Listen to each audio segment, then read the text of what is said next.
Have you ever wondered how much your favorite artist earns every time you stream their song on Spotify, Apple Music, or Tidal? In the digital age, music streaming has become the norm. It's a fascinating, dynamic industry that has completely revolutionized the way we consume music. From the days of vinyl, cassettes, and CDs, we now have virtually every song at our fingertips, thanks to music streaming services. Key players like Spotify, Apple Music, and Tidal have made it possible for us to discover new artists, revisit old favorites, and curate playlists that provide the perfect soundtrack to our lives. But behind the seamless user experience, there's a complex web of economics at play. How does the money we pay for subscriptions get divided among artists? How do these platforms generate revenue? The answers might surprise you.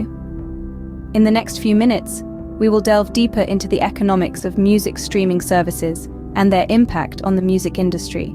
Music streaming services have come a long way since their inception. They've transformed from a novel idea into a worldwide phenomenon, fundamentally altering how we engage with music.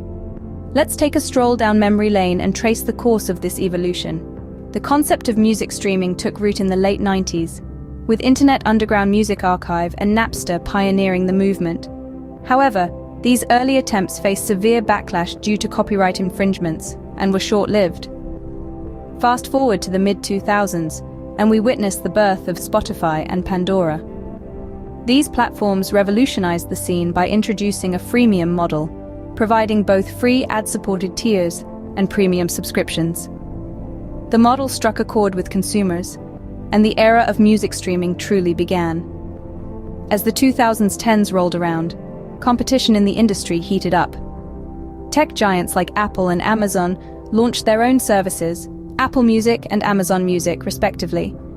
Meanwhile, Tidal entered the scene with a unique proposition, focusing on high-fidelity audio and artist ownership. These services have drastically changed our relationship with music.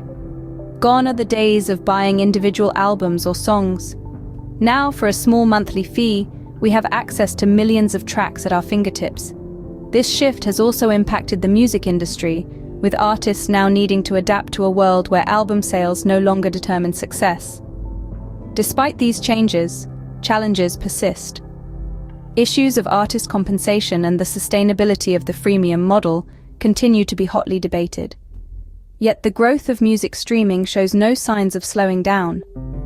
As we look to the future, we can expect further evolution of these platforms as they adapt to changing consumer demands and technological advancements. The journey of music streaming services has indeed been a roller coaster ride, transforming the music industry in ways no one could have imagined. As we move forward, it's safe to say that the ride isn't over just yet. There are still many twists and turns to come in this ever-evolving landscape. But how exactly do these music streaming services pay the artists whose music they stream? Well, it's a fascinating process, really. It all begins with you pressing play on your favorite song. As soon as you do, you generate a stream. A stream is simply a play of a song that lasts for at least 30 seconds. Now here's where it gets interesting. The revenue generated by music streaming services, such as Spotify, Apple Music, and Tidal, is divided into two. The first part, usually around 30%, goes to the streaming service itself.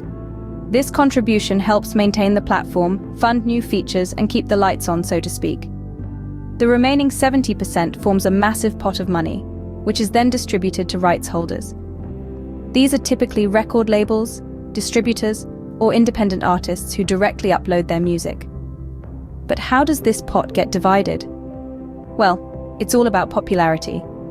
The more streams a song gets, the bigger the slice of the pot its rights holder receives. In other words, if a song represents 2% of total streams on a platform in a month, it will receive 2% of that month's total payout. However, keep in mind that the actual payment per stream is not a fixed rate. It fluctuates based on total streams and total revenue in a given period. This means that even if an artist gets 1 million streams, the payout might not be as substantial as you'd expect if the total number of streams was exceptionally high that month. And let's not forget that this money doesn't go directly to the artist. It first goes to the rights holder, who then pays the artist based on their contractual agreement. This often means an even smaller piece of the pie for the artist, after the label has taken its share. While it may seem straightforward, the payment model of music streaming services has been a subject of controversy and debate among artists. And with the music industry's shift towards streaming, these discussions are more critical than ever. Now that we know how artists are paid, you may be wondering how these music streaming services make money themselves. Well, the business model is primarily based on three revenue streams: subscriptions, advertisements, and partnerships. Subscriptions are the primary source of income.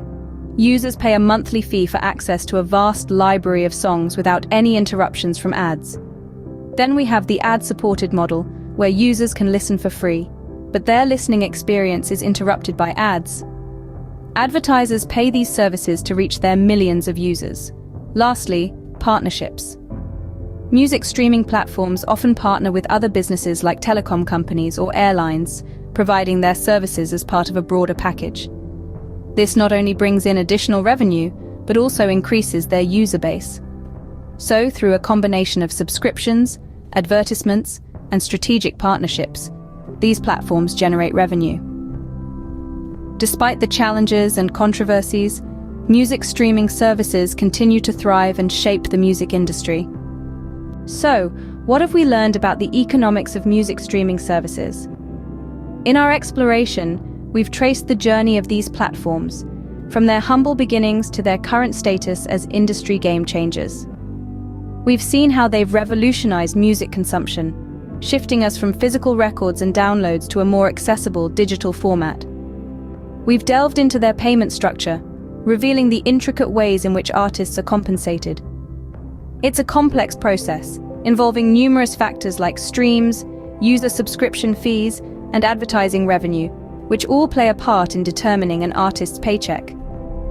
We've also uncovered their business model, a blend of freemium services and premium subscriptions, all aimed at maximizing user engagement and profitability. This model, while not without its critics, has proven highly successful in our modern digital age. The economics of music streaming services is a complex web of transactions, but one thing is clear: they have forever changed the way we consume music.